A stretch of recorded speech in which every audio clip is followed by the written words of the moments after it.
अध्यक्ष महोदय, मैंने आज दिन भर हुई चर्चा को बड़े ध्यान से सुना है।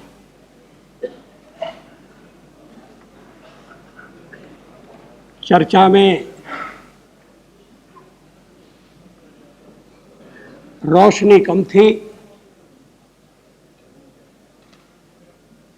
कभी गर्मी ज्यादा थी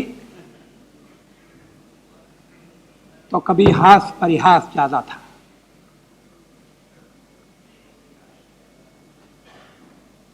नए प्रधानमंत्री द्वारा प्रस्तुत विश्वास के प्रस्ताव पर गंभीरता के वातावरण में चर्चा होनी चाहिए।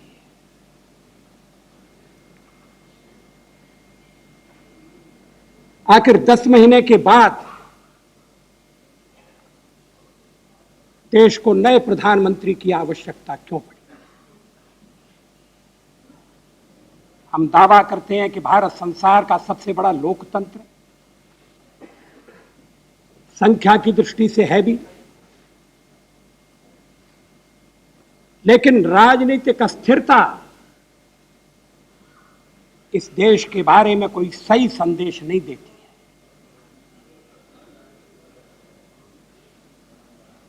आज कांग्रेस के मित्रों ने मुंह खोला,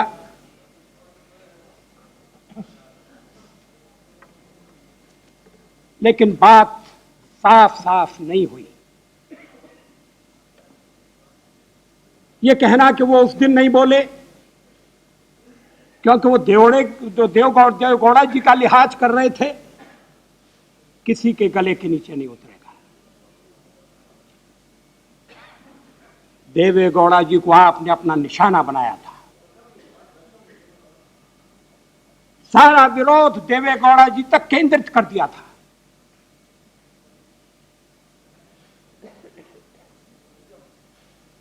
राष्ट्रपति महोदय को लंबी चार्जशीट देने के बाद भी,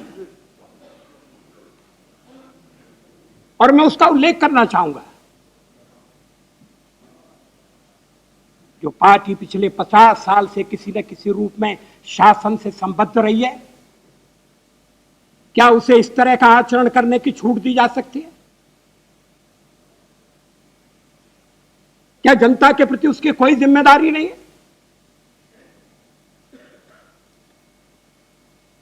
तीस मार्च का रहस्य अभी तक उद्घाटित नहीं हुआ है। अभी श्री संतोष मोहन देव कह रहे थे हमें सबसे ज्यादा लाभ होगा, हम उसी दिन खेलेंगे। ये कोई क्रिकेट का खेल नहीं है, ये देश की 90 करोड़ जनता की तकदीर के साथ खिलवाड़ करना है।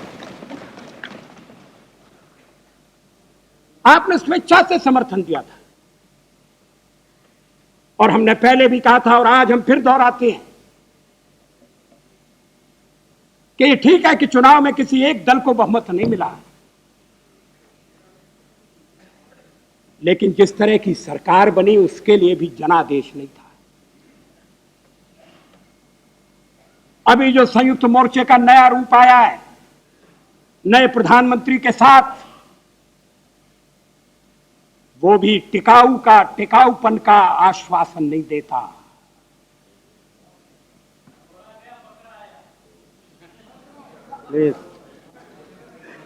Please don't say that.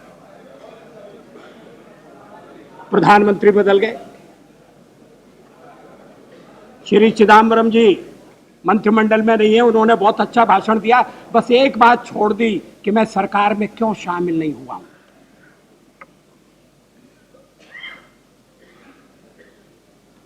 पहले टीएमसी संयुक्त मोर्चे में शामिल थी, आज भी शामिल है, शासन में भागीदार थी, आज नहीं है। इससे मोर्चा दुर्बल होता है या शक्तिशाली होता है? मार्क्सवादी कम्युनिस्ट पार्टी की भूमिका में कोई अंतर नहीं है। वो बाहर से समर्थन करेंगे, सत्ता में भागीदार नहीं बनेंगे। देश में एक नई चतुर्वर्ण व्यवस्था स्थापित हो रही है और कम्युनिस्ट उसमें नए ब्राह्मण हैं, जो विधान देंगे, जो निर्देश देंगे, किसको छुआ जाए किसको न छुआ जाए इसका निर्धारण करेंगे।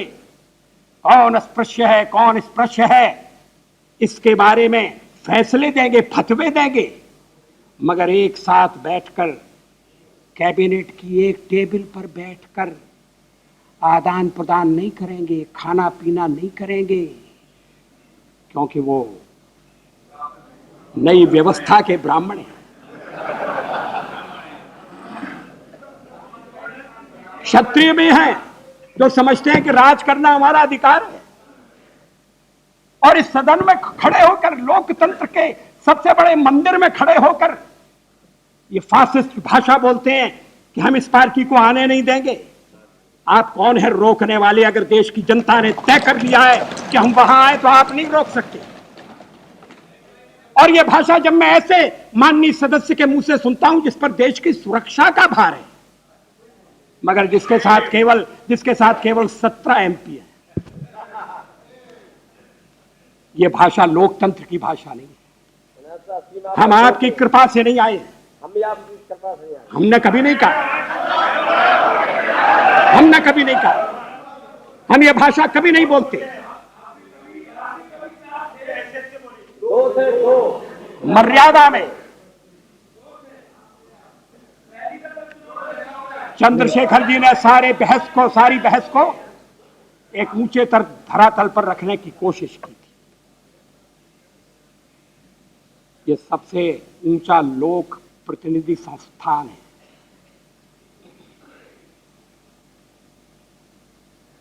शब्दों के प्रयोग में तो शालीनता होनी चाहिए। मैंने पसंद नहीं किया, हमारे अकाली दल के मित्र के मुंह से जो निकल गया था उन्होंने उसे वापस लिया। हम अपने सदस्यों को हमेशा रोकते हैं। एक स्थान तो ऐसा होना चाहिए जहां गहरे मतभेद भी शालीन भाषा में प्रकट हो सके, और यह ऐसा स्थान है।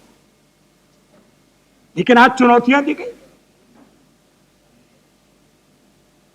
अध्यक्ष महोदय, ये संयुक्त मोर्चा 10 महीने पहले जितना शक्तिशाली था आज उतना शक्तिशाली नहीं है। आप कहेंगे कि आपको क्या चिंता है? हमें चिंता यह है कि कहीं 10 महीने बाद फिर से विश्वास का प्रस्ताव ना आ जाए। टीएमसी शामिल नहीं है, मार्क्सवादी कम्युनिस्ट पार्टी अलग है, और कांग्रेस भी सत्ता के बाहर है। कांग्रेस के माननीय सदस्यों ने जिस तरह के भाषण दिए हैं उससे जो सत्ता में बैठे हैं उनके कान खड़े होना चाहिए। अगर जनता ने कोएलिशन के लिए वोट दिया था तो माइनॉरिटी गवर्नमेंट के लिए वोट दिया।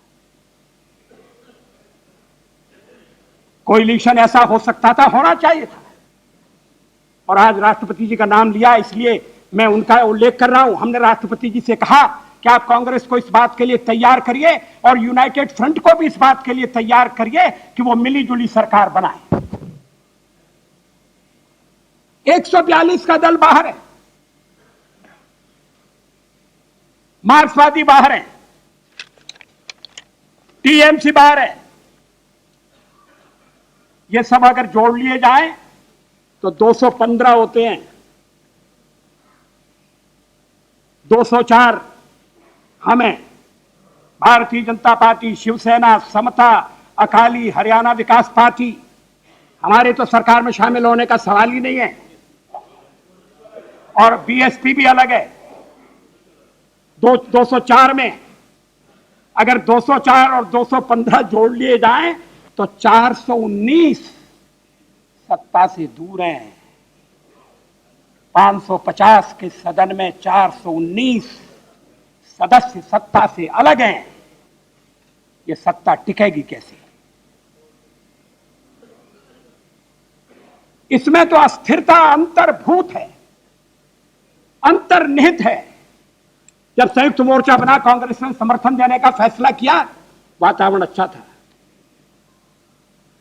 आज वातावरण कटुता भरा हुआ है। देवेगौड़ा की बलि चढ़ाई गई है, नेता को छोड़ दिया। सर्वनाशे समुत्पन्ने अर्धम त्यजति पंडिता। जब सब कुछ जाता दिखाई दे तो आधे को छोड़ देना चाहिए, ऐसा शास्त्र वचन है। देवेगौड़ा जाते हैं, जाने दो, सत्ता रहना चाहिए, लेकिन सत्ता में दरारें पड़ रही हैं। इस पर पुनर्विचार करने की आवश्यकता है। ऐसी मिलीजुली सरकार क्यों नहीं बन सकती कि जिसमें एक विचार वालों की भागीदारी हो। हमने भी बाहर रहकर सत्ता का समर्थन करने का, सरकार का समर्थन करने का प्रयोग किया है, और अपने अनुभव के हम आधार पर कह रहे हैं कि सत्ता में भागीदारी आवश्यक है। बाहर के समर्थन मात्र से काम नहीं चलेगा। जो बाहर से समर्थन देते हैं, थोड़े दिनों में उनकी कठिनाइयां सामने आएंगी, उनके मन में परेशानियां पैदा होंगी। सत्ता में हिस्सेदारी में क्या आपत्ति होनी चाहिए। पहले भी कांग्रेस ने समर्थन दिया था और समर्थन वापस लिया। मैं उसमें जाना नहीं चाहता। मैं ये आरोप नहीं लगा रहा हूं कि कांग्रेस ऐसा ही करती रही है। मैं एक अलग धरातल पर अपनी बात रख रहा हूं। कानून ने अस्पृश्यता खत्म कर दी, मगर राजनीतिक अस्पृश्यता पनप रही है, बढ़ रही है। मैं शरद पवार के वक्तव्य का स्वागत करना चाहता हूं। उन्होंने कहा कि हम राजनीतिक अस्पृश्यता में विश्वास नहीं करते, मगर हमारे मित्र करते हैं। और इसीलिए मैंने कहा कि अगर नई चातुर्वर्ण्य व्यवस्था के ब्राह्मण अगर कम्युनिस्ट हैं, तो हमारे कुछ दल जो सत्ता में रहना चाहते हैं और किसी को आने नहीं देना चाहते, वो क्षत्रिय हैं, कांग्रेस वैश्य है, और नए शूद्र हम हैं। हम अस्पृश्य हैं, हमें छुओ मत। लेकिन हम इस देश के ही वासी हैं। लोकतंत्र में हमारी निष्ठा है। हम चुनाव लड़कर आते हैं। हम जब इस सदन में 2 रह गए थे, तब भी हमने मर्यादाएं नहीं तोड़ी, और आज हम सबसे बड़ी पार्टी के रूप में उभरे हैं। तो इसलिए नहीं कि हम संप्रदायवाद को बढ़ावा देते हैं। आपकी लड़ाई में ये संप्रदायवाद का मसला कितना मसला था। जो कांग्रेस पार्टी ने चार्जशीट लगाई है, उसमें क्या क्या कहा था। अभियोग नंबर 1, अध्यक्ष महोदय, कानून और व्यवस्था की स्थिति बिगड़ी है, कांग्रेस को उस पर चिंता है। अभियोग नंबर 2, अर्थव्यवस्था दिशाहीन है, जिसके परिणाम स्वरूप कीमतें बढ़ी हैं और बेरोजगारी में वृद्धि हुई है। अभियोग नंबर 3 में जरूर सांप्रदायिकता का उल्लेख, सांप्रदायिक संकट और गहरा हुआ है। अभियोग नंबर 4, सरकार के व्यवहार में सामंजस्य की कमी है। अभियोग नंबर 5, मंत्रिपरिषद के सामूहिक उत्तरदायित्व के सिद्धांत को पूरी तरह उपेक्षित कर दिया गया है, जो किसी भी संसदीय स्वरूप की सरकार के लिए बनाए रखना आवश्यक है। आगे जाकर पत्र में यह भी कहा गया है कि देवेगौड़ा सरकार ने आवश्यक राष्ट्रीय मुद्दों को पीछे फेंक दिया है। आगे यह भी कहा कि कानून और व्यवस्था ध्वस्त हो चुके हैं। पत्र में गृह मंत्री के उस बयान का सहारा भी लिया गया जिसमें उन्होंने कहा था कि उत्तर प्रदेश में अराजकता है, अव्यवस्था है, और उत्तर प्रदेश विनाश की ओर ले जा रहा है। मामला इतने अभियोग लगाकर ही नहीं रुका, उसमें राष्ट्र की सुरक्षा के सर्वाधिक महत्वपूर्ण प्रश्न पर भी देवेगौड़ा सरकार को कटघरे में खड़ा किया गया है। पत्र में कहा गया है कि संवेदनशील रक्षा के मामलों तथा सुरक्षा की आवश्यकताओं की ओर ध्यान नहीं दिया गया। यह भी कहा गया है कि राष्ट्रीय सुरक्षा के साथ सिविल एडमिनिस्ट्रेशन का मनोबल टूट रहा है, और सरकार के जो अलग अलग ऑर्गन्स हैं, ये हतोत्साहित हो रहे हैं। सरकार में न सामंजस्य है, न सरकार की कोई दिशा है, न राज्य चलाने की इच्छा शक्ति है, जिससे दिशाहीनता की स्थिति पैदा होगी। यह अभियोग पत्र है, ये सहयोगी दल का अभियोग पत्र है। कांग्रेस के अध्यक्ष अपनी शिकायतें लेकर, अगर नेता को बदलने की मांग भी थी तो उसे लेकर स्टीयरिंग कमेटी में नहीं गए, यूनाइटेड फ्रंट के नेताओं के पास नहीं गए, राष्ट्रपति के पास जाने की क्या जरूरत थी? राष्ट्रपति को इस सारे विवाद से अलग रखा जा सकता था। बजट सत्र चल रहा था, कांग्रेस पार्टी कभी भी कटौती प्रस्ताव लाकर और सरकार को चुनौती दे सकती थी। बजट सत्र के प्रारंभ में मेरे मित्र श्री जॉर्ज फर्नांडिस है नहीं, उनका सुझाव था, हमने उन्हें कहा कि थोड़ा आगे बढ़ा दीजिए। सुझाव यह था कि हम अविश्वास का प्रस्ताव लाएं। अध्यक्ष महोदय, आपको मालूम है कांग्रेस स्वयं अपना अविश्वास प्रस्ताव ला सकती, सदन में फैसला हो सकता था, राष्ट्रपति जी को लपेटने की क्या जरूरत थी? उससे सदन की गरिमा बढ़ती और लोकतंत्र पुष्ट होता। लेकिन आपके संबंध इतने बिगड़ गए कि सीधे राष्ट्रपति भवन पहुंच गए, बात करने का भी सिलसिला नहीं था। ठीक है, अगर देवेगौड़ा जी से संबंध बिगड़ गए थे तो पूरा मंत्रिमंडल तो था, देवेगौड़ा जी को छोड़कर सब वापस आ गए। मैं उन्हें दोष नहीं देता, उन्हें आखिर देश की देखभाल करनी है, अपने दायित्व को वो कैसे छोड़ सकते? लेकिन कांग्रेस ने 30 तारीख को समर्थन क्यों वापस लिया, ये प्रश्न अभी तक अनुत्तरित है। और जिस ढंग से वापस लिया उस ढंग को क्यों अपनाया, इस सवाल का भी अभी जवाब आना बाकी है। मुझे चिंता हुई है जिस तरह के भाषण आज कांग्रेस के मेंबरों ने किए। सरकार टिकाऊ होनी चाहिए, देश की प्रगति के लिए आवश्यक है, लेकिन हमें नहीं लगता कि इस स्थिति में टिकाऊ सरकार बनेगी। अगर बनेगी तो मिलीजुली सरकार का रूप बदलना पड़ेगा। रूप बदलने के लिए आप तैयार नहीं है। मतभेदों को ताक पर रखकर मिलकर काम करें, यह कठिन है। सत्ता, आखिर तो राजनीति सत्ता का खेल है, भागीदारी होनी चाहिए। मैं समझता था कि आज कांग्रेस के सदस्य बोल रहे हैं, थोड़ी सी रोशनी डालेंगे। क्यों 30 तारीख चुनी गई?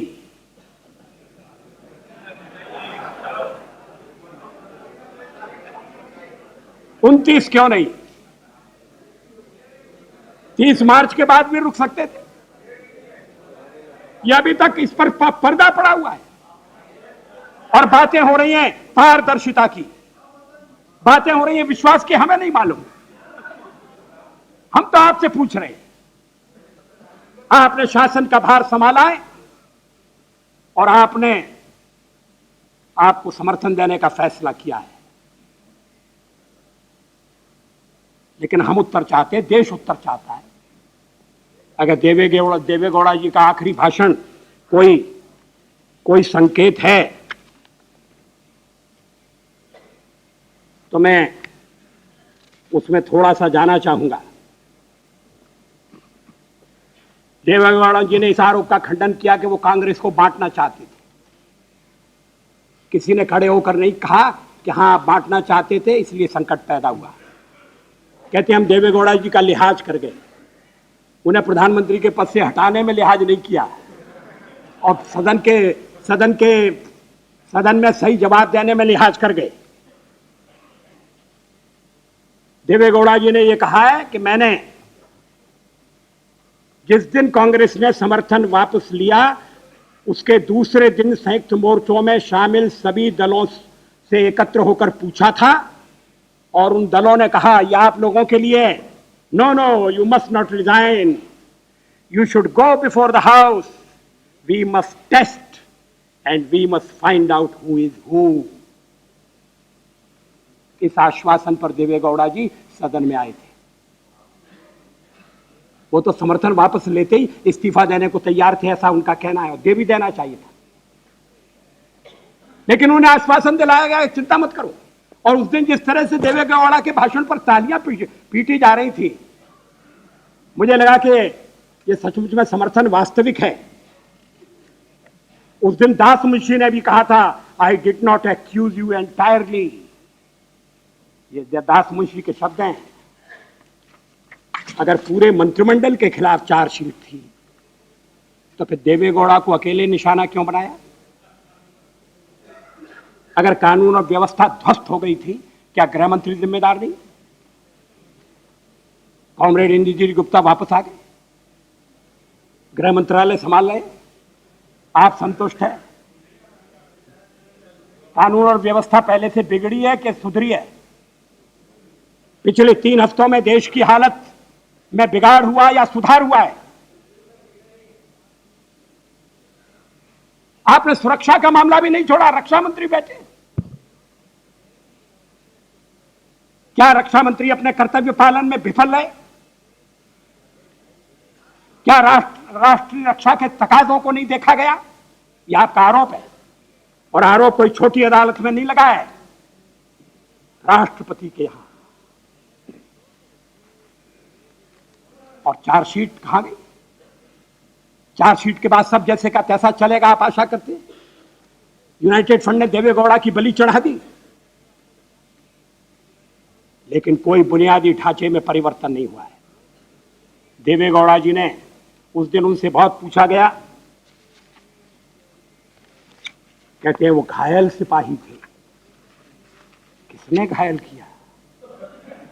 हमने तो नहीं किया, अपने हाथों वो घायल नहीं हुए।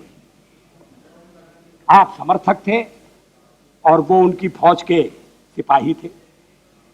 इन दोनों में से या दोनों ने मिलकर या दोनों ने अलग अलग उनको घायल किया होगा। कितनी पीड़ा से, कितनी वेदना से वो बोले। मैं मानता हूं कि जिस तरह से केसरी जी का उल्लेख उस दिन हुआ, वैसे नहीं होना चाहिए,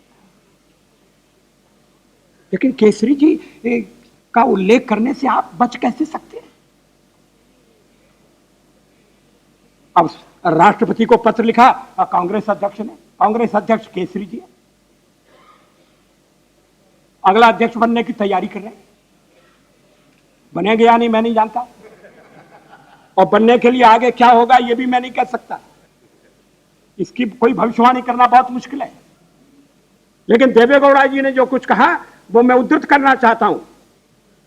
now under what circumstances did I become the prime minister? On the one side there was the CBI inquiry, interruptions. On the one side, CBI inquiry, interruptions. Colonel Ram Singh, what is the inquiry? Interruptions. Shri Deve Gowda, there are several cases. I do not want to go into details. Interruptions. I have not ordered a single case against any political leader in the last 10 months. All these cases were the previous issues. Colonel Ram Singh, what is that Shri Rajesh Pilot's letter, Mr. Prime Minister? Pilot जी अभी कहीं दिखाई दिए थे।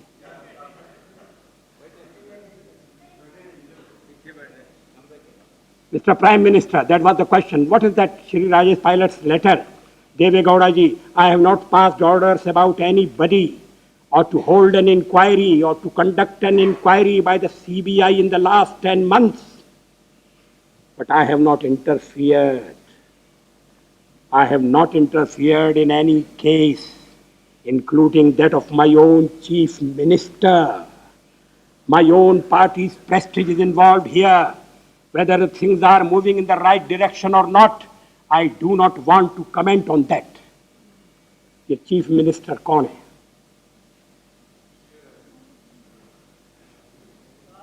ये पूर्व प्रधानमंत्री ने chief minister का नाम लिया है, और पूर्व प्रधानमंत्री ने कहा मैंने इंटरफियर नहीं किया। इसका मतलब यह है कि पूर्व प्रधानमंत्री से जब वो प्रधानमंत्री थे तो इंटरफियर करने के लिए कहा गया था, मगर उन्होंने इनकार कर दिया। क्या इसीलिए नाराजगी हुई?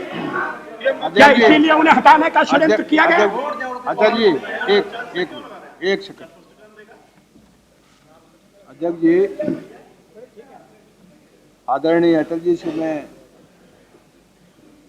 महसूस करता हूं कि वो ठीक बोल रहे हैं, और निश्चित तौर पर जो उन्होंने कहा उस भावना को लेना चाहिए कि उनकी पार्टी के लोग भी बहुत से केसों में फंसे हुए हैं। उन्होंने किसी मामले में किसी तरह का हस्तक्षेप नहीं किया है। ये बात उन्होंने कही थी, अपने दिल से कही थी, उनके दिल से बोल रहे थे। इसलिए उसको इस संदर्भ में इधर उधर मोड़ना ये वाजिब बात नहीं, ये वाजिब बात नहीं।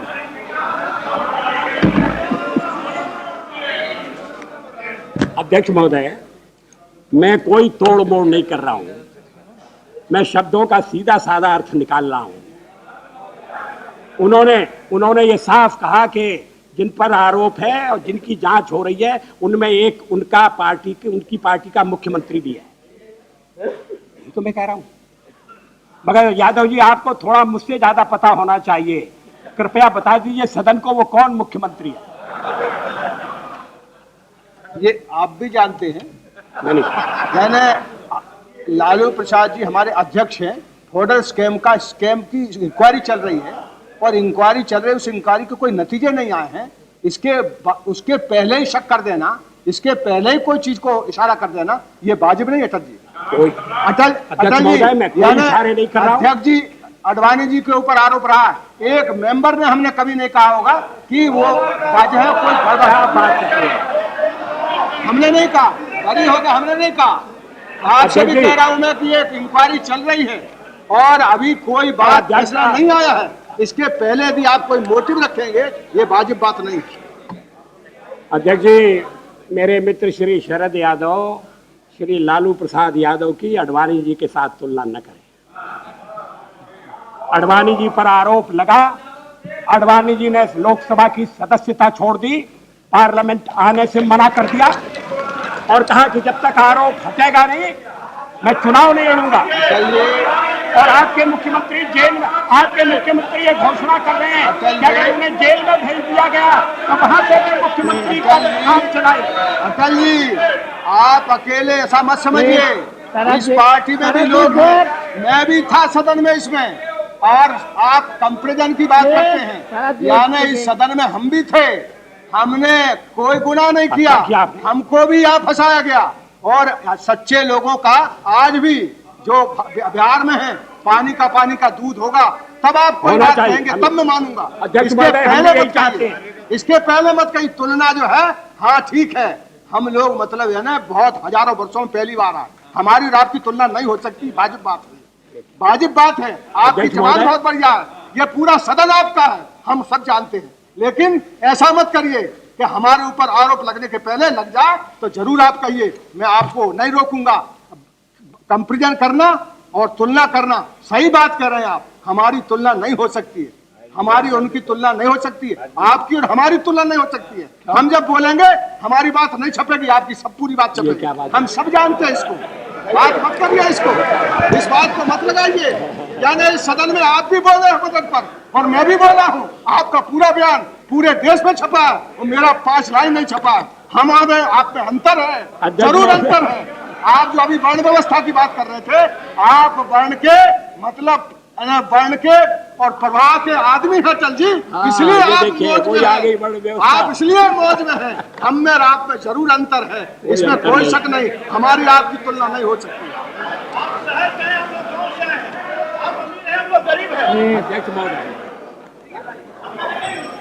मुझे अफसोस है कि सारे विवाद में मीडिया को घसीटा जा रहा है। ये तरीका ठीक नहीं है। अध्यक्ष जी, मैं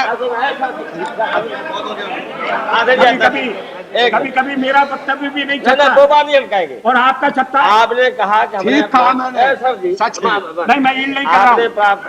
आपने अध्यक्ष महोदय, मैं स्थान ग्रहण नहीं कर रहा हूं। लेकिन अदालत ने जब मुजफ्फरनगर की घटना में मुझे निर्दोष साबित कर दिया है, आप रोजाना करते, आप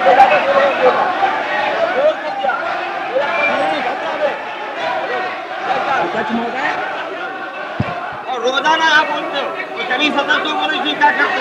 अगर यही बात हो अध्यक्ष महोदय, तो बहुत सी बातें निकलेंगी, बहुत सी बातें मेरे पास अभी निकलेंगी। ऐसा मत समझिए, अच्छा बताने में निकलेंगी।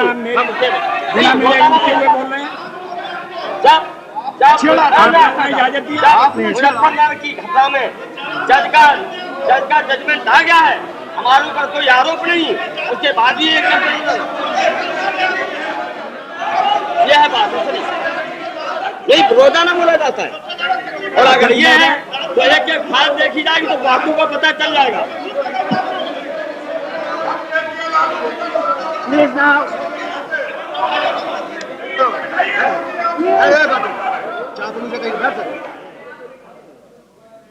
अध्यक्ष महोदय, मैं तो नए प्रधानमंत्री से सिर्फ इतना आश्वासन चाहता हूं कि जिनके भी खिलाफ अभियोग हैं, सीबीआई जांच कर रही है या जांच करने लायक केस है, उनकी ठीक तरह से जांच हो। मामले जहां अदालत में हैं वहां किसी तरह का दबाव डालने का प्रयास न किया जाए, किसी मामले पर लीपापोती नहीं होना चाहिए। मैं इतना सा आश्वासन चाह रहा हूं। और ये इसीलिए मैंने आज बीच में भी सवेरे जब प्रधानमंत्री जी भाषण कर रहे थे तो मैंने और उन्होंने कहा कि विच हंटिंग नहीं होना चाहिए, तो मैंने पूछा था क्या विच हंटिंग हो रहा है? अगर नहीं हो रहा तो फिर ये कहने की जरूरत ही नहीं थी कि नहीं होना चाहिए, तो स्वाभाविक है। और अगर विच हंटिंग होगा तो उसको रोकने के लिए भी अदालत है, न्यायालय हस्तक्षेप करेगा। निर्दोष दंडित नहीं होना चाहिए और दोषी छूटना नहीं चाहिए, ये न्याय का तकाजा है, कोई कितना भी बड़ा हो। लेकिन देवेगौड़ा जी ने उस दिन जो कुछ कहा उसको मैंने आपके सामने उद्धृत कर दिया है, और वो शब्द स्वयं बोलते हैं, वो संकेत देते हैं। अध्यक्ष महोदय, मैं एक प्रश्न का और उल्लेख करूंगा, सांप्रदायिकता का। सेक्युलरवाद खतरे में है, इसलिए जो भी सेक्युलरवाद के हामी हैं वो सब इकट्ठे हो जाएं। इकट्ठे होने के बाद आपस में लड़ते भी जाएं, फिर जब इकट्ठे हों तो सेक्युलरवाद का नाम लें। ये कब तक चलेगा? हम बढ़ रहे हैं और जो सेक्युलरवाद की जरूरत से ज्यादा दुहाई दे रहे हैं। सेक्युलरवाद तो देश को होना चाहिए, वादी होना ही चाहिए, मैंने उस दिन भी कहा था, और ये देश हमेशा सेक्युलरवादी रहेगा। लेकिन इस सवाल पर कहीं आत्ममंथन है? कोई अपने गरेबान में मुंह डालकर देखने के लिए तैयार है कि हो क्या रहा है? 1996 mandate, its meaning and message, V N Gadgil. हमारे कांग्रेस के मित्र जरा ध्यान से सुने। गाडगिल साहब उनके प्रवक्ता हैं, मैं उनकी किताब में से उद्धृत कर रहा हूं। कुछ लंबे उद्धरण है मगर मैं अपने को रोक नहीं सकता। मैं उद्धृत कर रहा हूं। Today after the defeat in the Lok Sabha elections of 1996, I am not demanding that we should reconsider secularism. My insistence is that we must re-examine the contents of the Congress concept of secularism. This is the basic difference between myself and Vajpayee. Vajpayee wants that the secularism should be reconsidered. No, I never said that. Mr. Vajpayee wants that the secularism should be reconsidered. My demand is not for reconsideration of secularism. Mr. Vajpayee wants a national debate on the issue of secularism. My demand is limited. I want a debate on the issue within Congress party, because in my view, the basic and most important reason for our defeat is the ambiguous and unclear nature of Congress concept of secularism. The rank, all right. You disown him. I can quote many books of yours. I don't mind. Original BJP's view. You are free to do that. Don't interrupt me. Don't disown Gadgil. He is your spokesperson. Don't do that.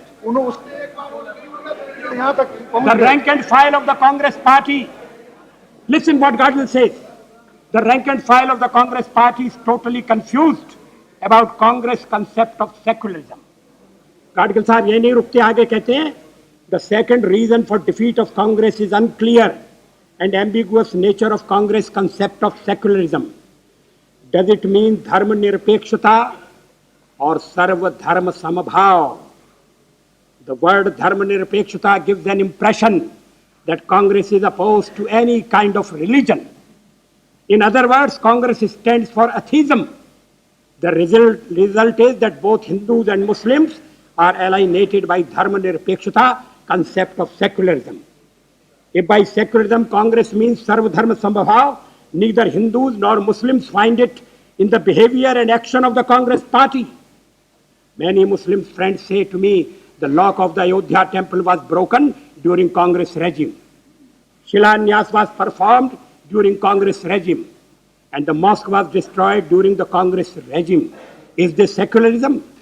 On the other hand, Hindus ask, concession is given in airfare to Muslim going for Hajj pilgrimage, and it cost the nation 60 crores of rupees. Similar concessions in railway fare is not given to Hindu pilgrims when they go to Pashupati temple in Nepal. Is this Congress secularism? It is necessary, therefore, to reconsider the contents of the Congress concept of secularism. It is no longer true that the BJP is a party of only Brahmins and Baniyas. We must not forget that thousands of Dalits took part in the car seva at Ayodhya. The BJP has won 29 scheduled caste seats and 14 Adivasi seats. Are we not going to draw any lesson from these facts? एक para और अध्यक्ष महोदय, Congress concept of secularism is based on disassociating religion from politics. But the Congress has not taken clear stand on disassociating politics from casteism. Casteism is perhaps a greater danger to secularism than communalism. Mr. Ram Vilas Paswan is reported to have said that the United Front government is the first government which has not got a single minister from upper caste. The question therefore arises, is not casteism as dangerous as communalism in the Congress concept of secularism? When sub-congressmen say that the government in Maharashtra is the government of Joshi and Mahajan, Brahmins, instead of describing it as BJP Shiv Sena government, can congressmen really claim that they are secular? ये हमारे विचार नहीं है, ये कांग्रेस के जो नेता हैं, प्रवक्ता हैं, उनके विचार हैं। थोड़ा इस पर मंथन कीजिए, आत्मालोचन कीजिए।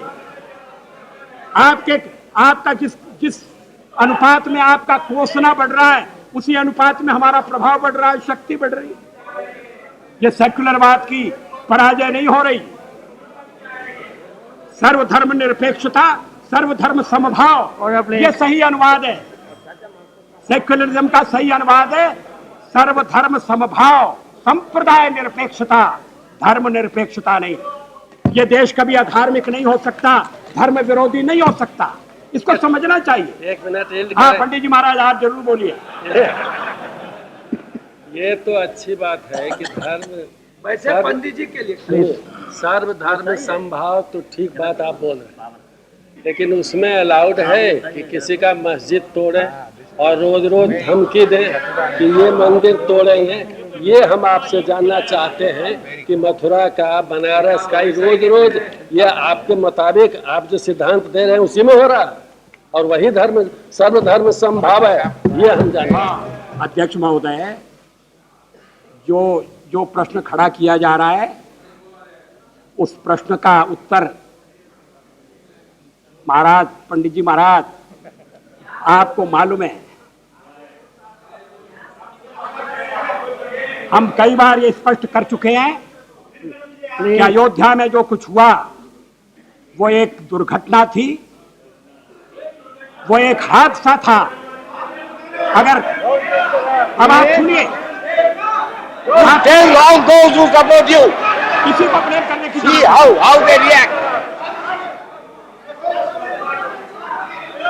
लेकिन यह भी बात सच है, कोई मथुरा की और कोई मथुरा की और काशी की बात नहीं कर रहा है, लेकिन आप इस अध्यक्ष महोदय, आप इस सच्चाई से इनकार नहीं कर सकते कि देश में कुछ धर्म स्थान ऐसे हैं जिनके बारे में विवाद है। आपने भी प्रस्ताव पास किया, एक कानून बनाया, उसमें भी आपने अयोध्या को छोड़ दिया। क्यों? काशी और मथुरा का समावेश है, अयोध्या का नहीं है। काशी और मथुरा का है, लेकिन उसके खिलाफ वहाँ थपथपाते हैं हाथ। आप ये बताइए, उसको न कहिए। आप ये बताइए, आपने अयोध्या क्यों छोड़ा?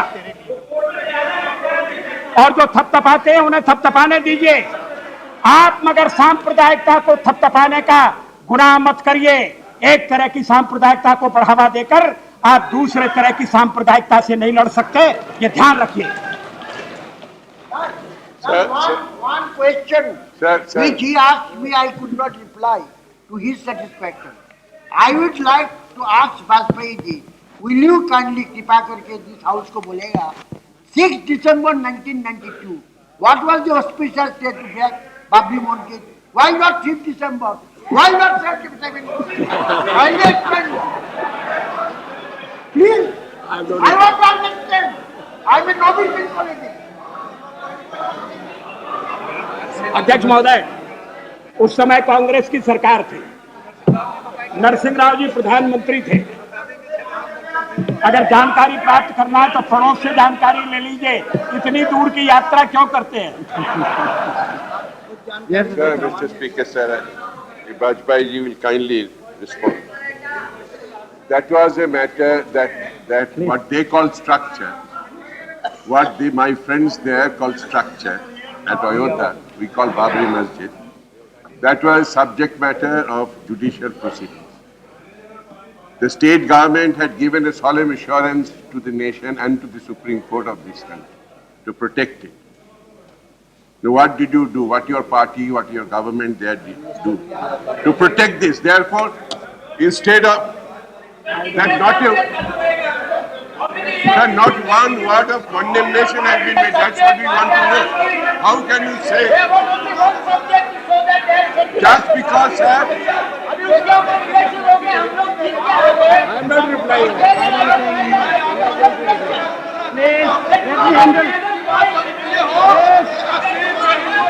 देखिए, Acharyya, you allow me to complete. Sir, I'm not because replying to interruptions. I'm not replying to this, but let there be a debate. no, sir, one word. You fix a time. You fix a day. We will have Sir, Vajpayee comprehensive debate on that. Ayodhya अध्यक्ष महोदय, मैं एक बात कहना चाहता Ayodhya हूँ। mosque was not समाप्त mentioned करने in से पहले that मैं एक बात कहना because चाहता of the Supreme Court. Because of the मैं Supreme समाप्त कर रहा Court हूँ। litigation, it was मेरी not बात mentioned. को पर्सन आप Therefore, he has no reply. अध्यक्ष He has महोदय। no reply to this. अध्यक्ष महोदय, मैं नए प्रधानमंत्री के इस वक्तव्य का स्वागत करता हूं कि देश आम सहमति के आधार पर चलना चाहिए, मुठभेड़ की भावना से नहीं, संघर्ष की भावना से नहीं। देश में विदेश नीति के सवाल पर आम सहमति बहुत पहले से रही है और श्री गुजराल ने विदेश मंत्री के नाते उस आम सहमति को आगे बढ़ाने का प्रयास किया, उसको पुष्ट करने का प्रयास किया है। उन्हें सफलता भी मिली है। पड़ोसी देशों के साथ संबंध सुधरे, हम भी ये चाहते हैं। हम इसी बात की ओर संकेत दे रहे हैं कि कहीं हमारी उदारता को पड़ोसी हमारी दुर्बलता न समझे, उसका अनुचित लाभ उठाने की कोशिश न करें।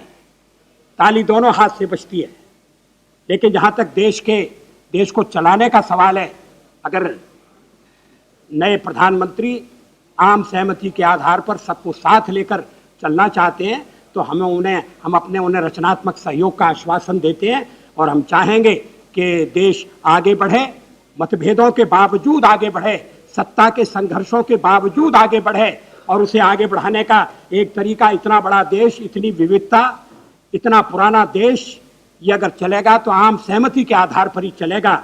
और प्रधानमंत्री अगर उस रास्ते पर जाना चाहते हैं तो हमें बहुत दूर नहीं पाएंगे। धन्यवाद।